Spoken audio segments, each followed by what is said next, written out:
10,323, যেটা ত্রিপুরা রাজ্যের একটা ভাইটাল পয়েন্ট।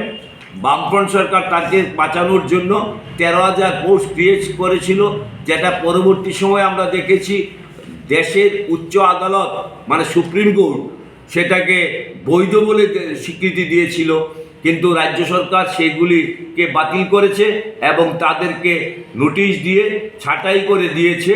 ফলে তাদের জীবন আজকে অন্ধকার।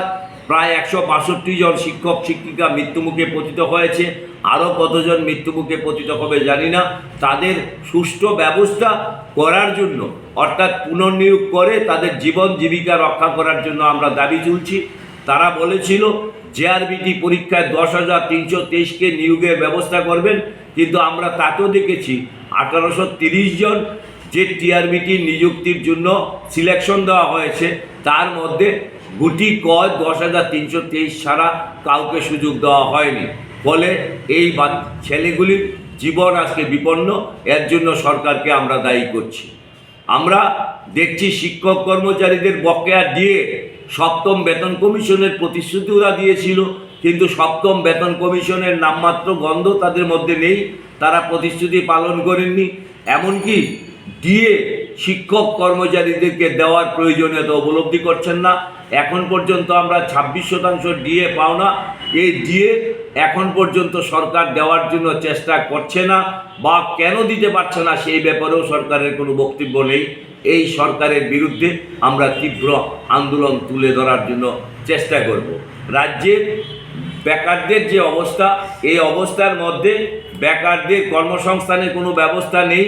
নেশায় ডুবে দেওয়ার জন্য সরকার চেষ্টা করছে যুব সমাজকে, এবং রাজ্য আজকে নেশার একটা ভরপুর রাজ্যে পরিণত হয়েছে। এই নেশার বিরুদ্ধে আমরা আমাদের আন্দোলন সংগঠিত করব।